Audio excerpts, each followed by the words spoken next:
하나님의 말씀 보겠습니다. 하나님의 말씀 마태복음 24장 32절에서 41절 말씀입니다. 한 절씩 교독하겠습니다. 무화과 나무의 비유를 배우라.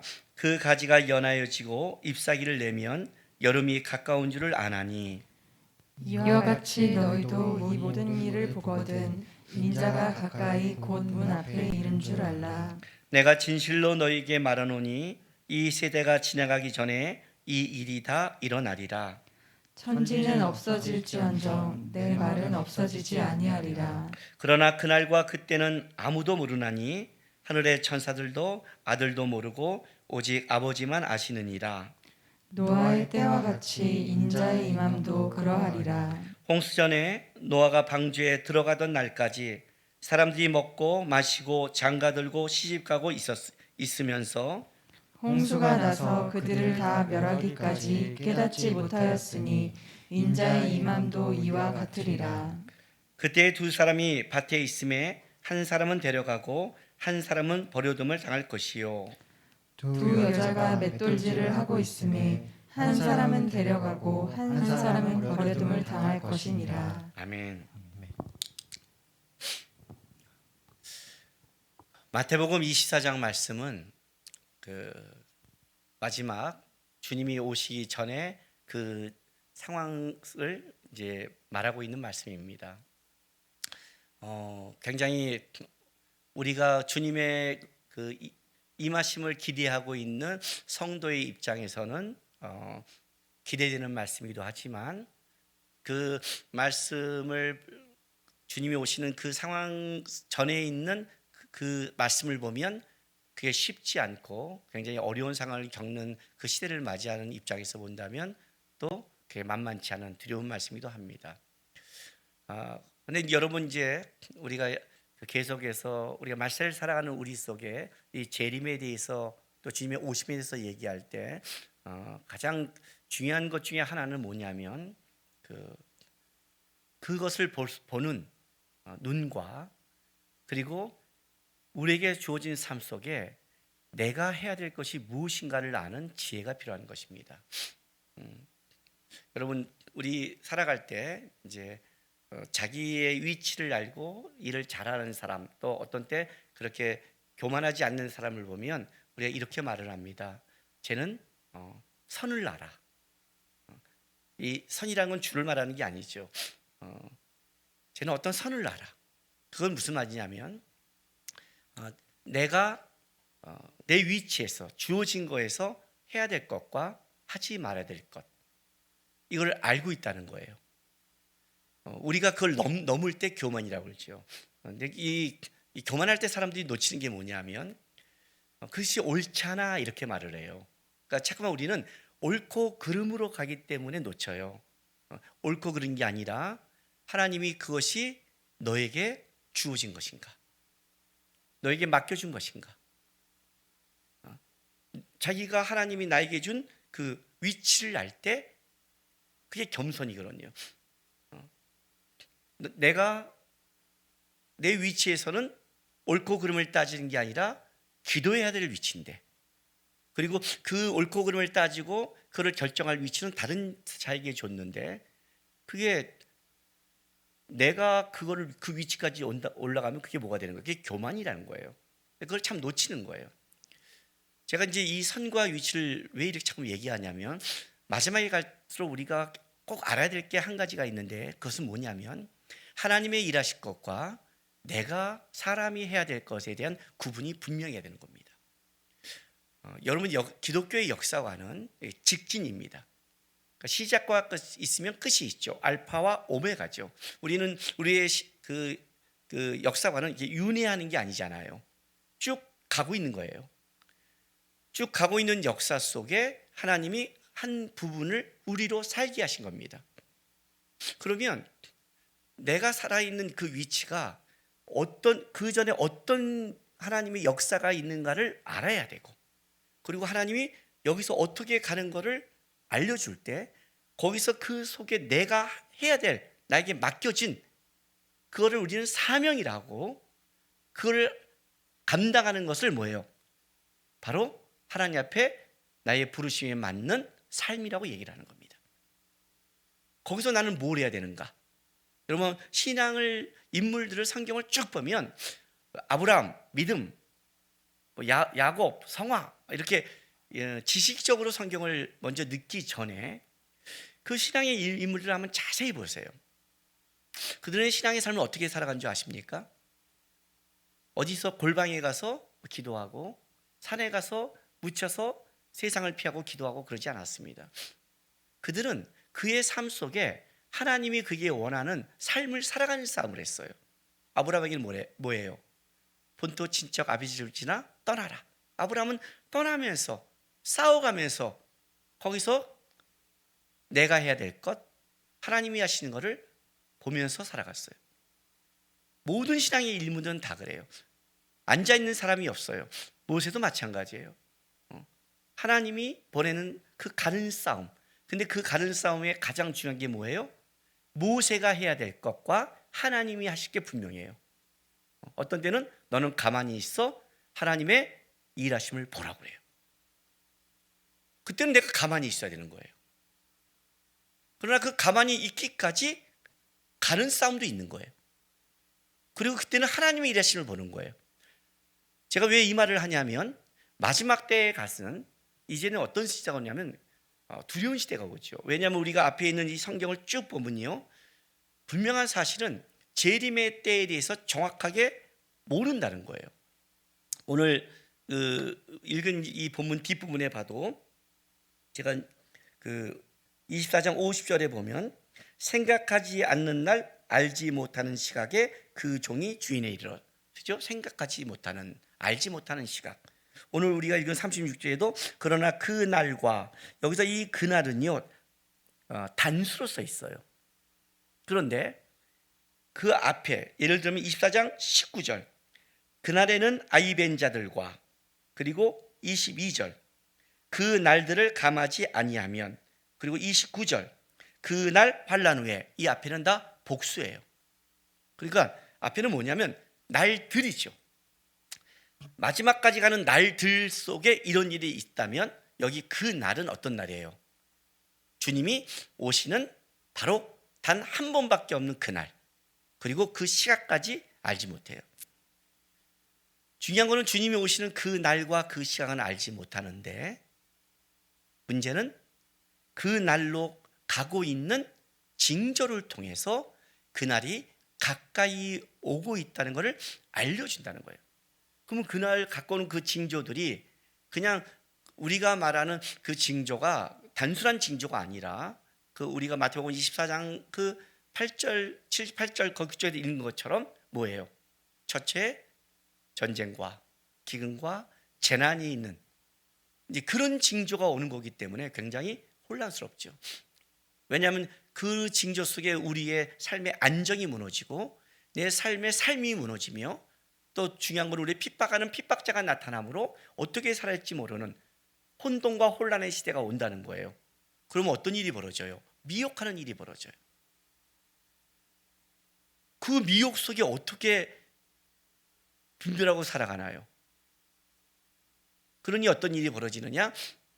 빨리 안심하고 편하고 싶으니까 우리가 말하는 미혹되는 거죠. 적그리스도에게. 여기 있다 저기 있다 해도 가는 거예요. 예를 들자면 뭐 피지에 가면, 여기 가면 낙원이다, 어느 지역에 가면 산다. 왜 갈까요? 예, 재난을 피하고 싶어서. 그렇잖아요, 솔직히. 그 얘기하는 거 지금요. 마지막 때가 가면 재난을 피하게 해주는 것은 우리가 아니라 누구예요? 그건 하나님이에요. 그건 하나님의 목이에요. 여러분, 내가 어디 곳에 가면 재난이 피하고 여기 있으면 재난을 받는다, 그렇게 말하면 하나님이 아니죠. 무슨 하나님이 그렇게 능력이 없어요. 하나님은 장소를 얘기하지 않잖아요. 그게 아브라함과 롯의 얘기 아닙니까? 애굽에서 나왔을 때 나눠지게 돼서 너가 좌하면 내가 우하고 너가 우하면 내가 좌하리라 했더니 애굽에 갔다 왔던 롯이 뭘 봐요? 애굽 땅과 같은 요단 온도를 보잖아요. 물이 맑고 넉넉하니까 안심하고 안전하고 평화롭다고 생각해 갔는데 거기는 멸망의 땅이고, 여기는 불안한 광야 아니에요. 사방을 돌봐도 광야인데 하나님이 뭐래요? 롯이 간 다음에 동서남북 사방을 쳐다봐라. 너가 밟는 것을 너에게 주리라. 아브라함이 배웠잖아요. 어디에 가야 구원받는 게 아니라 누구와 함께 해야 구원받는 것. 마지막 때 그 구원을 향해 갈 때 가장 중요한 원칙이 하나 있어요. 그게 뭐냐면 어디로 가는 싸움이 아니라 누구를 붙잡고 있는 싸움이 본격화된다는 거예요. 그렇다면 내가 할 일은 뭐예요? 마지막에 갈 때 굉장히 중요한 거예요. 내가 누구인지를 알아야 돼요. 나는 죄인이에요. 나는 죄악을 피할 수가 없어요. 나는 환난을 피할 능력이 없어요. 나는 땅을 밟고 살고 먹어야 살아가요. 우리는 한계를 가졌다는 거예요. 그런데 하나님은 누구예요? 이 죄인을 구원하신 분이에요. 이 죄인을 홍해를 가르며 피하게 끌어갈 수 있는 분이에요. 이스라엘 백성을 광야에서 먹이고 살릴 수 있는 분이에요. 마지막 때에 갈 때 가장 중요한 싸움의 원칙인 거예요. 왜냐하면 이 마지막에 재난의 징조들이 오다가 재림으로 가는 시기가 성경에 뭐라고 말하면 급격하게 이루어진다는 거예요. 그러니까 급격하게 땅의 것이 흔들리고 무너지기 시작할 때 단단하게 내가 하나님을 바라보지 않으면 어떻게 해요? 흔들리고 있다는 걸 아셔야 돼요. 그래서 이제 오늘 본문은 무슨 얘기를 하고 싶냐면 어떻게 이 마지막 때 이때를 어떻게 준비하고 살아가야 되는 것인가, 성도는 어떤 마지막 때를 어떻게 살아가야 되는가가 이제 오늘 본문이 또 예수님이 좀 구체적이고 본격적으로 말씀하시는 거예요. 자, 오늘 본문 이렇게 시작해요. 32절에 보면 무화과 나무의 비유를 배우라.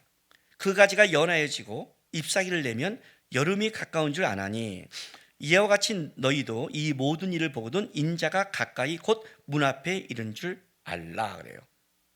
자, 일단 무화과 나무의 비유를 배우래요. 무화과 나무의 비유를 통해서 지금 뭘 얘기하고 있냐면 그 인자가 가까이 온, 주님이 가까이 오는 것에 대한 그것이 같이 연결되어 있다는 거죠. 무화과 나무의 비유를 상징 속에 예수님의 일하심이 오심이 이렇게 같이 연결되어 있는 거죠.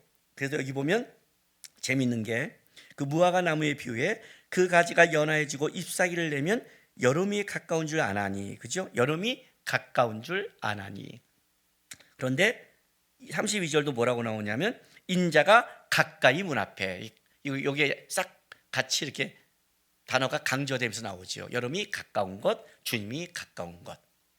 그럼 이제 무화과 나무의 비유가 뭐냐는 거죠.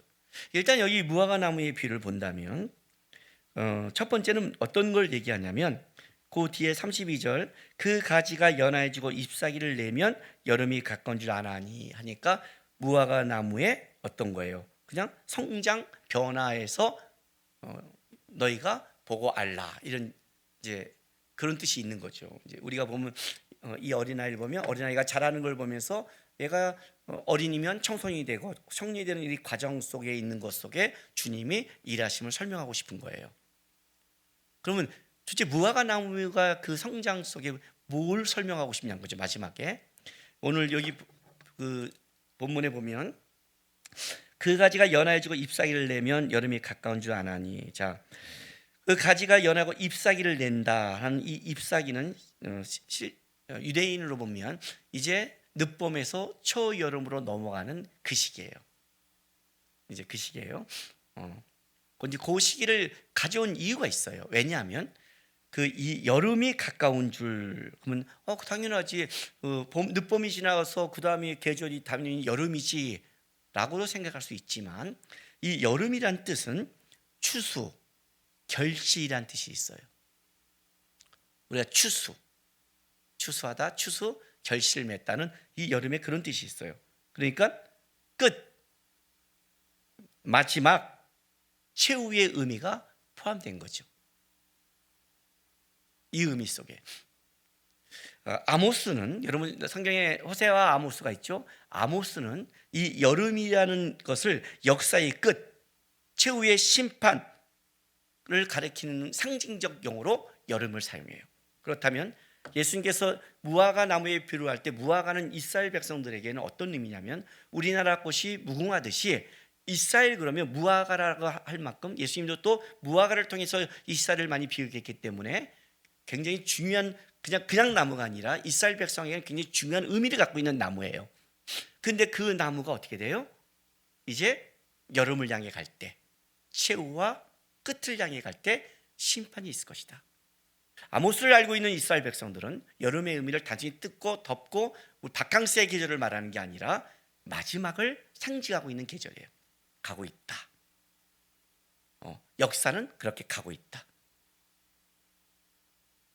그렇게 최후의 심판이 있듯 주님은 오신다를 강조하고 있는데 우리는 이제 이렇게 보면 여기서 이 본문이 끝나요. 그런데 이날, 바로 이날 이 말씀을 듣는 제자들은 다른 느낌이 하나 가지고 있어요. 완전히 다른 느낌. 무화과의 비유를 배로했을 때 그들에게는 그냥 확 가슴에 다가오고 있는 하나의 큰 비유가 하나 있어요. 오늘 지금 이 본문이 굉장히 길어서 마태복음 25장, 26장 초까지 가고 있어요. 제가 아마 이 본문을 얘기할 때 여러분에게 이렇게 얘기했을 거예요. 오늘 예수님이 말씀한 이 본문은 예수님의 마지막 고난주간 화요일에 있는 본문이다. 화요일의 논쟁의 날에 예수님께서 하신 본문이에요. 그런데 여러분 우리가 몇 달 전으로 좀 성경을 들은 것을 여러분이 머리가 간다면 여러분의 떠오르는 한 가지 사건이 있을 거예요. 마가복음 11장을 볼게요. 마가복음 11장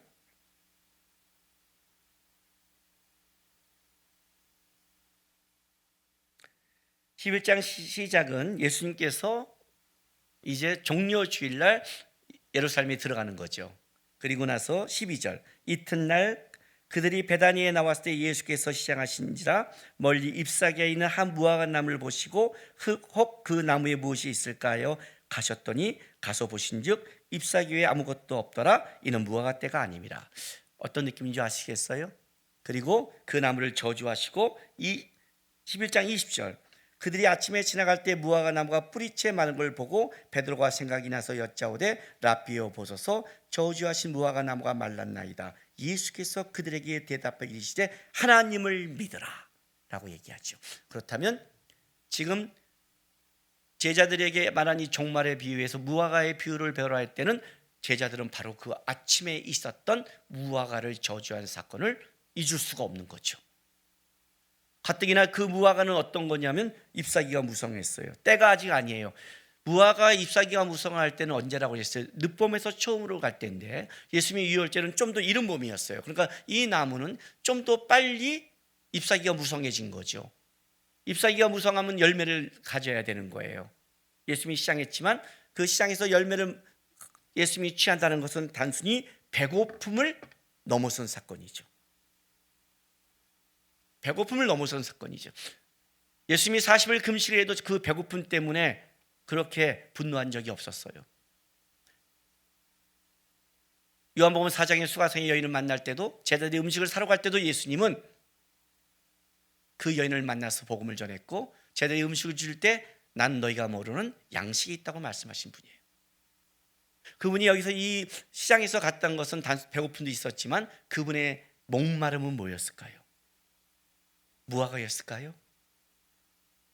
주님이 때가 왔을 때 맺어야 되는 결실, 마지막 때 믿음이 있는 자가 있을까 하는 그분이 예수님의 한탄, 역사를 살아가면서 혼란과 환란이 왔을 때 그때도 예수님 앞에 예수님의 심판의 때에 주님 앞에 섰을 때 열매를 갖고 설 그의 백성이 있을까 하는 그거에 대한 목마름이고 갈증이겠죠. 그 잎사귀를 바라보면서 그 열매를 열매를 보러 갔는데 어떻게 돼요? 열매가 없는 거예요. 어떻게 돼요? 저주하셨어요. 뿌리채 말랐어요. 뿌리라는 것은 뭐예요? 앞으로 영원토록 열매를 못 맺어요. 왜요? 최후의 심판이 임했으니까. 이제는 열매 맺는 시기를 지났으니까. 계시록에 말하잖아요. 열면 닫을 사람이 없고 닫으면 열 사람이 없는 그가 가라사대. 지금은 열려 있지만 마지막 때 그 문이 닫혔을 때 어떻게 돼요? 그때 어떻게 할 것이냐. 그때 열매가 없다면 최후의 심판일 것이다. 아마 이 무화과 나무 위에 비유를 베고 그 잎사귀를 할 때 잎사귀가 무성한 다음에 열매가 있어야 되는 건 이스라엘 백성은 모두 알고 있었어요. 제자도 알아요. 그리고 여름이라는 것은 심판의 의미도 알아요. 열매 없는 것에 대한 심판을 얘기했을 때 아마 그들에게 확 처음에 보였던 것은 그날 아침에 말라버린 무화과 나무를 기억했을 거예요. 하나님을 믿으라 하는 그것을 기억하고 있을 거예요. 분명히 제자들 입장에서는 가장 강렬한 사건이 바로 몇 시간 전에 일어난 사건이거든요. 예수님이 여기서 무화과 나무의 비유는 일단 무화과의 나무를 통한 일반적인 원칙 속에 심판이 있다는 것도 있지만 제자들의 입장에서는 열매 없는 자의 최후의 심판, 뿌리째 말라버리고 기회가 없는 그 시간적 의미, 또 심판의 의미가 가슴에 확 다가왔을 거예요. 어느 날 갑자기 주님이 지나가다가 열매 있을까 해서 무화과 나무를 찾았는데 없어요. 심판을 받아요. 이렇게 어느 날 갑자기 주님이 오셔서 우리에게 열매를 요구했을 때 그 열매가 없다면 어떻게 돼요? 심판받을 것이다. 무화과 나무의 비유를 배우라 라고 얘기를 하는 거예요. 그리고 나서 보세요. 36절 37절 보세요. 이렇게 말씀하세요.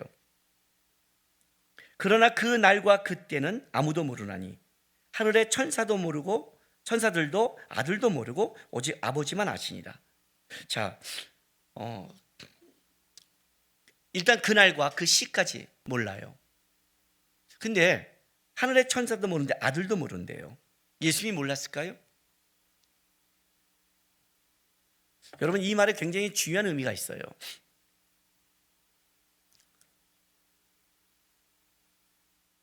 우리 교회를 얘기했을 때 우리 교회가 지금 이런 일이 있다면서요, 뭐 이런 행사가 있다면서요 했을 때 만약 누가 너를 찾아와서 목사님 주님교회에서 이런 행사가 있다면서요 할 때 내가 아니? 여러분 이렇게 되면 그 있는 거예요 없는 거예요? 아니 담임 목사가 모르는 행사를 누가 해? 이해가 되세요? 제가 허락지 않는 거는 일단은 우리 주님교회에 있으면 안 돼, 있을 수 없는 거잖아요. 그잖아요, 그죠? 아들도 모른다의 의미가 굉장히 중요한 거예요. 예수님은 신성이지만 이때는 우리의 대표로 인간의 몸을 입고 오셨어요. 그가 인간의 몸을 입고 온 그때 그는 어떻게 해요? 낮아지셨어요. 그는 이 땅에서 하나님께 순종하고 하나님의 일하시는 법칙을 하나님께 위탁시켰어요. 그분도 이 땅에서 그랬다면 그 오시는 시각과 때가 하나님께 전적으로 맡겼다면 과연 누가 인간의 몸을 입고 하나님이 올 때를 알 수 있냐는 거예요. 난 답답한 게 뭔지 아세요? 이렇게 분명히 얘기했는데 왜 1999년에 온다는 거예요? 난 1999년에 온다는 게 더 웃겨요. 왜 그런 줄 아세요? 20년 전이니까 뭐 이래요? 뭐 이렇게 아니 단순해도 이렇게 단순해요. 시간을 따져도 바보들이에요. 솔직히 말하면 쪼다들이고요. 왜 그런 줄 알아요? 두려우니까 피하고 싶으니까. 내가 나에게 주신 주님을 사랑하는 그 힘과 뜻과 열심이 주님을 붙잡는 대로 가야 되는데 피하고 싶은 대로 가니까 미혹당하는 거예요. 주님도 이 땅에 인성을 가진 우리의 대표로 오실 그때는 그 재림에 대한 모든 역사의 주관에 대해서는 하나님께 어떻게 했다? 위탁시켰다. 모른다. 이 말은 무슨 말이에요? 생각하지 마라. 그건 하나님께 있다. 아까 시작할 때 말했죠? 내가 할 것과 하나님의 것을 할 것을 구별하는 것이 분별과 지혜예요. 왜냐하면 무화과 나무 비유를 배우러 오잖아요. 비유란 뜻이 뭔지 아세요? 물론 우리가 그냥 사전 뜻으로 말한다면 어떤 사물이가 어떤 사건을 통해서 어떤 이야기를 쉽게 풀어가는 그런 문학적 방법이라고 말할 수 있지만 성경에서 예수님이 비유를 쓸 때는 이유가 있어요. 여러분 우리가 그 성경에 시편 다음에 잠언이 나와요. 잠언을 뭐라고 말하냐면 솔로몬의 잠언이라고 그래요. 그죠? 근데 그 잠언이란 뜻이 비유란 뜻이에요. 솔로몬의 비유예요. 왜요? 비유를 통해 하나님의 지혜와 경륜을 드러내서 그래요. 그래서 비유라고 그럴 때는 그 안에 하나님의 지혜와 경륜이 담겨 있다는 거예요. 무화과 나무의 비유를 배우라. 무화과 나무의 비유를 통해 하나님의 일하심의 경륜과 지혜를 배우라는 거예요. 그날과 그때는 알지 못한다. 그런데 그날과 때는 알지 못하지만 그때는 이럴 것이다가, 자 보세요. 38절 39절 홍수전에 노아가 방주에 들어가던 날까지 사람들이 먹고 마시고 장가들고 시집가고 있으면서 홍수가 나서 그들을 다 멸하기까지 깨닫지 못하였으니 인자의 임함도 이와 같으리라. 그때 두 사람이 밭에 있으며 한 사람은 데려가고 한 사람은 버려둠을 당할 것이요 두 여자가 맷돌질을 하고 있음에 한 사람은 데려가고 한 사람은 버려둠을 당할 것이니라. 자, 오늘 여기서 지금 38절에서 41절까지 한 가지 공통점이 하나 있는데, 그것이 뭐냐면 그날과 그때 오는 그때 아무도 몰라요. 모르는데 보니까 모두가 다 일상생활을 하고 있는 거예요. 그죠? 38절도 먹고 마시고 장가들고 시집가고 있으며 멸하기까지 깨닫지 못하였어요. 이렇게 말하니까 이렇게 생각해요. 이 사람은 멸망받은 사람이니까 깨닫지 못하잖아요. 우리는 저쪽 가서 어디 가서 뭐 기도원 가서 다를까요? 이렇게 말하는데 그렇지 않다는 거예요. 그 40절 41절 봤더니 그때 두 사람이 밭에 있으며 한 사람은 데려가고 한 사람은 버려둠을 갈 것이요.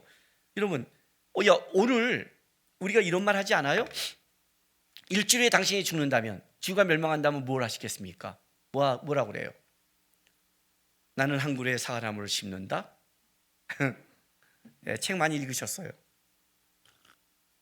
뭐 할까요? 여러분, 돈 없다고 해서 그때 한탄하지 않겠죠? 그때는 돈 몇 조 가진 사람들이 더 약오르겠죠? 뭐 사면 뭐해? 끝날 건데. 그지요? 재밌는 건 이거예요. 두 사람이 여기 앞에 두 사람은 그 남성이에요. 그러니까 남자를 얘기해요.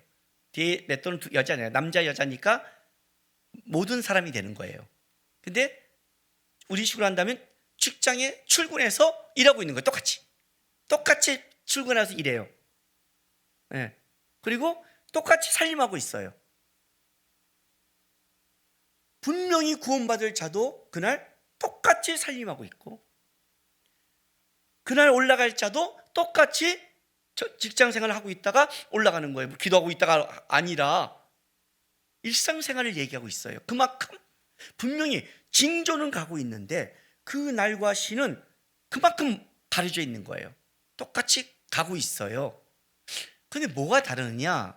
왜 성경에서 노아의 때와 같이 인자도 임함도 그러하리라가 왜 나왔느냐를 아셔야 돼요. 도대체 노아의 때가 뭐가 다른지. 여러분, 노아는요, 하나님이 어느 날 그에게 방주를 만들라고 했어요. 이 방주가 어느 날이 그냥 만들 배가 아니죠. 왜냐하면 길이 자체가 100m가 넘으니까, 길이 자체가 굉장히 기니까, 뭐 150m까지 가는 거니까. 그 다음에 이 너비 자체가 한 25m 되니까 높이가 15m 정도 돼요. 어마어마한 거죠. 15m면 어떻게 되는 거예요? 아파트 한 5층이 넘겠죠. 아파트가 3층은 보다 낮죠. 하여튼 5층 넘죠. 그 높이에 25m에 이걸 어느 날 만들래요. 그 당시에 한번 생각해 보세요. 노아 시대, 아브라함 시대를 청동기 초기 시대인데 노아 시대가 어떻게 했어요? 그걸 만든다는 건 진짜 100년이 넘게 걸리는 거죠. 어마어마한, 그것도 많은 인원도 아니고. 노아는 그걸 만드는 거예요. 근데 다른 사람은 살아가요. 그럼 노아는 어떻게 했어요? 배만 만들었어요? 아니요. 성경에 봤더니 자녀를 낳아요. 배를 만들지만 자녀를 낳아요. 그리고 그 자녀들이 결혼을 해요. 똑같이 결혼하고 먹고 살고 자녀를 낳고 그래요. 우리 청년 중에서 마지막 때 얘기하면 두려워서 결혼하지 말까 그러는데 실제 노아의 때는 똑같이 그리스도인이 살아가는데 먹고 마시고 살아가는데 세상 사람은 먹고 마시고 살아가는 것에 모든 걸 했다면 노아는 먹고 마시지만 그것이 인생의 목표가 아니라 하나님이 그에게 말한 말씀을 준행하는 삶에 애쓴 거예요. 그게 방주를 만들려고 하니까 그 말씀을 준행한 거예요. 다른 걸 만들려 했다면 다른 걸 했다는 거죠. 그게 그 세상 사람과 노아의 차이점인 거예요. 그럼 한번 생각해 보세요. 같은 시대를 살아가는데 그 세상 사람이 노아를 보면 웃기지 않겠어요? 그죠? 제가 군 생활하면서 교회 가려고 막 애썼더니 야 남구가 뭘 그렇게 가려고 애쓰냐 그래요. 뭘 그렇게 성탄절 다가와서 준비하겠어. 중대장님 저 좀 보내주세요. 그랬더니 야 보내주세요? 너 여기 지금 교회냐? 주세요가 뭐냐? 그 주세요가 제가 행정반에서 되게 친했거든요. 아 죄송합니다 보내주세요. 아 얘 미치겠네 진짜. 내가 열심히 했잖아요. 밤새고 전에 했잖아요. 갔다 할게요. 저 중요한 거 아시잖아요. 아 얘 진짜 미쳐버리겠네. 아니 그렇게 가야 되냐? 예, 다른 데 밤새도 저는 가야 돼요. 아 이 예수 믿는 것 열심히 했어요. 그런데 제가 왜 더 열심히 한 줄 알아요? 가려고, 교회 가려고. 내가 왜 열심히 워카 닦아가지고 섬긴 줄 아세요? 신앙 지키려고. 밖에서 어떤 선물 주면 가도 고참들 다 나눠줘요. 담배값 들어오면 다 나눠줘요. 나중에 진짜 교회 다니는 애구나 인정해줘요. 그 교회 다닌 것 때문에 다르죠. 똑같이 먹고 마시고 함께 군대 생활을 하지만 그의 삶에 이 땅에서의 내가 섬기고 따라가는 게 다른 거죠. 노아가 한 게 이거예요. 노아 때와 같아요. 근데 재밌는 게 있어요. 왜 노아가 더 바보가 된 줄 아세요? 그 전에 비가 왔던 기록이 없어요. 이거 바보짓인 거예요. 뭔가 좀 징조가 있었으면 혹시 몰라 할 텐데 멀쩡한 하늘에. 여러분 한번 생각해 보세요. 하나님이 노아가 방주를 만들게 했으면 하나님이 노아를 안 도와줬겠어요? 그럼 날씨가 맑아야 돼요? 흐려야 돼요? 맑아야죠. 맑은 날에 배를 만드는 거예요. 그것도 어떤 배? 8명이 들어가는데 어마어마한 배. 이해를 못하는 거예요. 세상 사람이. 얘는 또라이예요. 여러분 예수 믿고 세상 사람이 이해받는 삶을 살아가는 게 그게 이상해요. 세상 사람이 다 이해하는 삶을 살아간다. 걔는 이상한 삶을 살아가는 거예요. 이해가 안 가는 거예요 도대체. 그걸 만들어요. 그래도 혹시 이런 사람이 있을 수 있었을 거예요. 제가 그래도 저걸 보면 미친 것 같은데 그 다른 걸 보면 멀쩡해. 그럼 진짜? 이럴 수도 있잖아요. 그죠? 근데 배에 딱 들어갔어요. 어떤 일이 있는지 아세요? 일주일간 비가 안 오는 거예요. 노아는 빙신된 거예요. 그죠? 들어갔는데 말짱해. 다 조롱했을 거예요. 노아를 조롱했을 거예요. 일주일이 지난 이후에 때가 되니까 갑자기 비가 내리는데 40주야를 내려버리기 시작했어요. 이와 같을 것이다. 마지막 때는 이와 같다. 마지막 때를 살아가는 그리스도인은 세상에서 바보 소리를 듣게 돼 있어요. 세상이 흔들리고 요동하고 있는데 하나님의 말씀을 지킨 게 바본 거예요. 그런데 여러분, 그게 방주를 준비하는 방법이었다는 거예요. 놀랍죠? 요한계시록 22장 이렇게 마무리해요.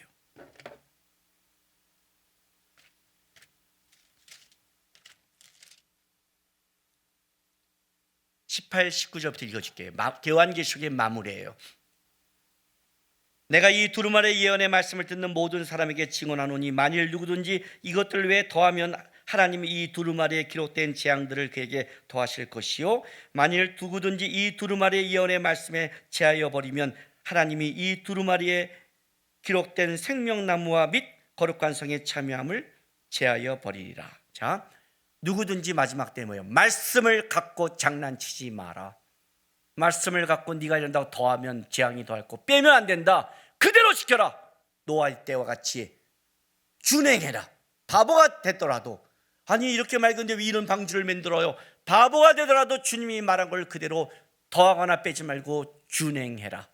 노아가 여호와의 말씀을 준행했더라처럼. 그리고 준행하고 뭐라고 말한 줄 알아요? 자, 21절 20절 보세요.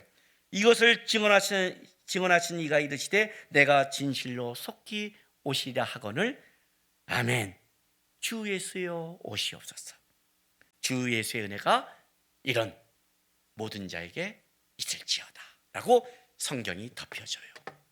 이해가 되세요? 계시록의 마지막이 뭔지? 마지막 때는 말씀 갖고 장난치지 않고 말씀이 있는 그대로 믿고 살아가는 자, 그리고 하늘을 바라보는 자, 주 예수의 오시옵소서 하는 자, 그들에게 모든 은혜가 있을지어다. 있을지어다. 아멘. 예수님이 승천하실 때 제자들이 주 앞에 나옵니다. 그리고 사도행전에 이렇게 묻습니다. 사도행전 1장 6절부터 제가 마지막으로 읽어드리겠습니다.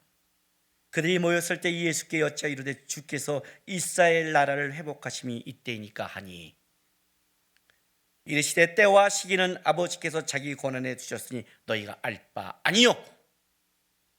예수님이 알 바 아니랍니다. 알 생각도 하지 마십시오. 오직 성령이 너희에게 임하시면 너희가 권능을 받아 예루살렘과 온 유대와 사마리아와 땅까지 이르러 내 증인이 되라 하시고 승천하셨어요. 승천하신 주님의 마지막 말입니다. 다시 오실 겁니다. 주님이 이렇게 말합니다. 오는 시기는 저는 알 바 아닙니다. 그런데 저는 나에게 준 이 자리에서 주의 말씀을 준행하면서 증인된 삶을 살았습니다. 그 증인된 삶을 살아가는 자, 노아처럼 방주를 짓는 자, 하나님이 그를 마지막 때에 구원하겠다고 약속했습니다. 마지막이 갈수록 말씀을 준행하여 집을 짓는 자, 반석 위에 짓는 자, 비가 오고 창수가 바람이 불어도 무너지지 아니라, 이 말씀 기억하시면서 마지막을 살아가는 유일한 구원의 방법은 하나님의 말씀을 준행하며 지키는 싸움을 한 자가 구원을 얻을 것이다. 노아의 때와 같이 우리 주님께의 성도들은 마지막이 가까울수록 주의 말씀에 내 눈과 귀와 마음과 삶을 두면서 준행함으로 하나님의 길을 준비하는 성도 되길 부탁드립니다. 기도하겠습니다. 하나님,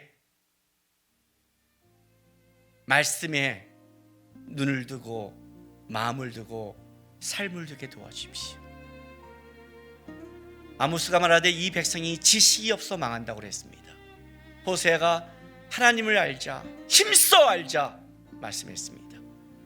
마지막에 갈수록 세상의 풍조를 아는 게 아니라 하나님을 알고 말씀을 알아서 잘 준비해 하나님의 구원의 기쁨을 누리는 저희에게 도와달라고 우리 다 같이 기도하며 나가겠습니다. 기도하겠습니다. 거룩하신 아버지 하나님 감사합니다.